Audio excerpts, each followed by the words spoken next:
Welcome to Shri Ganesh classes MCom વિદ્યાર્થીઓ માટે number 1 platform Saurashtra યુનિવર્સિટીમાં જે આપણે સેશન જે આપીએ છીએ આઈએમપી સેશન તે દરેક વિદ્યાર્થીને ખૂબ જ સરળતાથી કામમાં આવે છે. તો વિદ્યાર્થી મિત્રો, આજે આપણે વાત કરશું કે જે તમારો સબ્જેક્ટ છે એના વિશે. પરંતુ પહેલાં તમારું જે ગ્રુપ છે કે એ તમને ગ્રુપ તમારું જે છે એના વિશે વાત કરી દઉં છું કે આ વિડીયો છે એ ફાઇનાન્સ બેન્કિંગ માટેનો છે કે જે લોકોએ આ ગ્રુપ રાખેલું છે તેના માટે છે. તો સ્ટુડન્ટ્સ, તમે આ ગ્રુપ રાખેલું હોય તો તમારા માટે છે. હવે અહીંયા જે તમારો સબ્જેક્ટ છે ઇન્ડિયન ફાઇનાન્સ સિસ્ટમ છે, તો એના માટેનું એક જોરદાર અને આઈએમપી સેશન છે કે એમાં જે તમને ક્વેશ્ચન આપો છો એ ક્વેશ્ચન તમે કરીને જશો એટલે ડેફિનેટલી તમને ખૂબ જ સરળતાથી પેપર છે એ આરામથી તમે કમ્પ્લીટ કરી શકશો. તો સ્ટુડન્ટ્સ, હવે પહેલાં આનો કન્સેપ્ટ કહી દઉં છું કે આ આપણે જે એ ક્યાં કામમાં આવે છે કે સ્ટુડન્ટ્સ, ઇન્ડિયન ઇકોનોમિક સિસ્ટમ આપણા દેશની અર્થવ્યવસ્થાનો આધાર છે. અને હા, જેમાં સેવિંગ છે અથવા તો ઇન્વેસ્ટર છે એ બેને જોડી રાખે છે કે બેન્કિંગ હોય છે કે ફાઇનાન્સ ઇન્સ્ટિટ્યુશન હોય છે, માર્કેટ હોય છે અને રેગ્યુલેશન હોય છે. તો આ દ્વારા કેપિટલ ફ્લો છે એ સરળતા બનાવવામાં આવે છે. તો આ આઈએમપી સેશનમાં આપણે એવા ક્વેશ્ચન જોશું કે વિદ્યાર્થીઓને જે કામમાં આવે છે. તો જે વિદ્યાર્થીઓ જો આપણી ચેનલ પર નવા આવેલા હોય અને જો તેને ખબર ના હોય તો આપણે આ યુટ્યુબ ચેનલ છે જે શ્રી ગણેશ ક્લાસીસ છે, સૌરાષ્ટ્ર યુનિવર્સિટી નંબર 1 ચેનલ છે, તો ફટાફટ લાઇક કરી દેજો અને સાથે તમે સબસ્ક્રાઈબ કરી દેજો. અને હા, સબસ્ક્રાઈબ કરવાથી આવનાર તમામ વિડીયો છે તમને મળી રહેશે. તો સ્ટુડન્ટ્સ, હવે લેટ્સ ગો સ્ટાર્ટ. હવે આપણે શરૂઆત કરીએ કે તમારા માટે કયા કયા ક્વેશ્ચન ઇમ્પોર્ટન્ટ હોઈ શકે છે. તો સ્ટુડન્ટ્સ, અહીંયા તમારા માટે જે આપણે ચેપ્ટર વાઇઝ જ આપણે એનાલિસિસ કરેલું છે અને એનાલિસિસ કરીને તમને એવા ક્વેશ્ચન આપેલા છે કે જેથી કરીને સ્ટુડન્ટને ખૂબ જ ઉપયોગી થાય. તો સ્ટુડન્ટ્સ, હવે આ જે ચેપ્ટર છે એમાં એક તો જો આ જે ચેપ્ટરના મોસ્ટ ઇમ્પોર્ટન્ટ જે છે ક્વેશ્ચન એ કહું છું તો કે આરબીઆઈ છે, સેબી છે, બેન્કિંગ સ્ટ્રક્ચર છે, આટલું તમને પહેલાં ખબર હોવી જોઈએ. અને આરબીઆઈ વિશે તમારે નોલેજ મેળવવાનું છે, સેબી છે, બેન્કિંગ સ્ટ્રક્ચર છે, પછી મની માર્કેટ છે, કેપિટલ માર્કેટ છે. આના તમને ખબર હોય કે મની માર્કેટ છે શોર્ટ ટર્મનું છે કે 1 યરની અંદર હોય છે, જ્યારે કેપિટલ માર્કેટ છે એ કેવું છે લોંગ ટર્મ હોય છે. પછી ફાઇનાન્શિયલ ઇન્ટરમીડિયમની ભૂમિકા તમને ખબર છે, એટલે જે એના ફંક્શન હોય છે એ.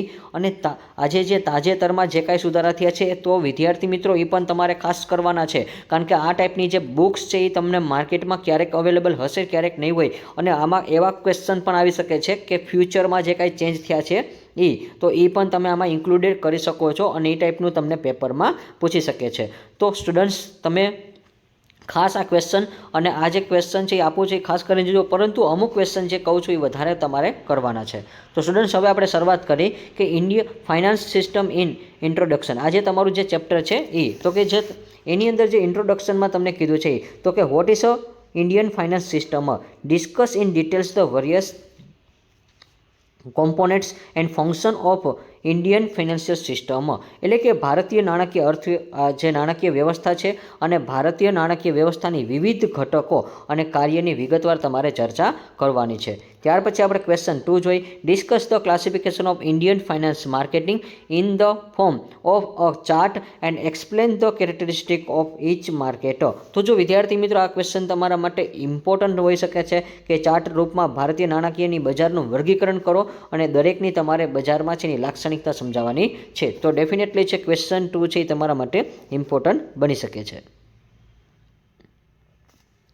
નેક્સ્ટના પછી વિદ્યાર્થી મિત્રો, તો હવે નેક્સ્ટ ક્વેશ્ચન છે કે criteria evaluation various types and pattern of finance system ડિઝાઇનો. એટલે કે નાણાકીય વ્યવસ્થામાં વિવિધ પ્રકારોની ટીકાત્મક મૂલ્યાંકન કરો.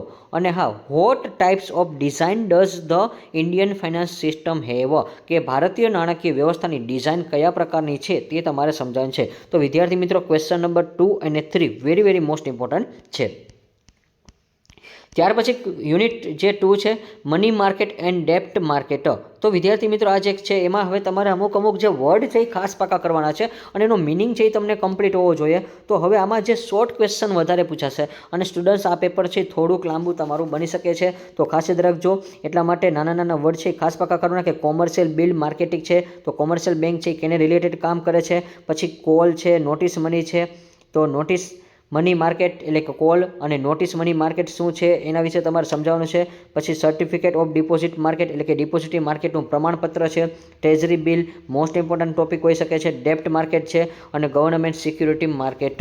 તો આટલા જે ક્વેશ્ચન છે એ તમારે ખાસ નાના છે એ એક્સપ્લેન કરવાના હોય છે. તો સ્ટુડન્ટ્સ હવે અહીંયા તમારા જે કન્સેપ્ટ છે એ તમને ખબર હોવી જોઈએ. તો આમાં જે ક્વેશ્ચનમાં જો મોસ્ટ ઇમ્પોર્ટન્ટ હોય તો આપણે વાત કરી તો સ્ટુડન્ટ્સ હવે આમાં જે તમારા માટે ઇમ્પોર્ટન્ટ હોય તો એક તો કોમર્શિયલ બિલ, કારણ કે આપણે કોમર્સ કરીએ છીએ એટલા માટે આવી શકે છે. સર્ટિફિકેટ ડિપોઝિટ છે, ટ્રેઝરી બિલ તો વેરી મોસ્ટ ઇમ્પોર્ટન્ટ છે. ગવર્નમેન્ટ છે. તો આ જે 4 છે એ તો ખાસ તમારે એનું નોલેજ છે એ તમને ખબર હોવી જોઈએ, કારણ કે આ ટાઈપના શોર્ટ ક્વેશ્ચન તમને પૂછાશે. પછી બેન્કિંગ અને નોન બેન્કિંગ ઇન્સ્ટિટ્યુશન શું છે, તો બેન્કિંગ કોને કહેવાશે અને નોન બેન્કિંગ કોને કહેવાશે. તો આ જે ખાસ યાદ રાખજો, બેન્કિંગ અને નોન બેન્કિંગના ક્વેશ્ચન છે એ તે discuss in details the finance performance of schedule commercial bank in India, કે ભારતમાં શેડ્યુલ કોમર્શિયલ બેંકની નાણાકીય કામગીરીની વિગતવાર ચર્ચા કરો. તો અહીંયા તમારા માટે આ ક્વેશ્ચન પણ તમારા માટે ઇમ્પોર્ટન્ટ રહી શકે છે. Discuss the reforms in the banking sector, banking ક્ષેત્રમાં સુધારાની ચર્ચા કરો. ત્યાર પછી તો વિદ્યાર્થી મિત્રો જો આજે બેન્કિંગ સુધારાની ચર્ચા છે એ બહુ ઇમ્પોર્ટન્ટ ક્વેશ્ચન છે, કારણ કે હાલમાં ઘણા બધા રૂલ્સ રેગ્યુલેશન છે એ ચેન્જિંગ થયા છે અને આપણે એ ટાઈપની જે આન્સર કી PDF બનાવેલી છે જે હું તમને લાસ્ટમાં કહીશ. ત્યાર પછી define the priority sector and non-priority sector. Explain the lending of priority sector and non-priority sector. કે અગ્રતા અને બિન અગ્રતા સેક્ટર એટલે શું છે, અગ્રતા અને બિન અગ્રતાના સેક્ટર પરિણામ સમજાવો. તો વિદ્યાર્થી મિત્રો આ ક્વેશ્ચન પણ તમારા માટે ઇમ્પોર્ટન્ટ છે. પછી ભારતીય બેંકોની જોખમ વ્યવસ્થાને સિસ્ટમ સમજાવો, કે explain the risk management system of Indian bank. તો આપણામાં ઘણા બધા જે શું હોય છે કે જોખમ હોય છે એ તમારે ખાસ બતાવવાના હોય છે. પછી ડિફાઇન ધ NPS.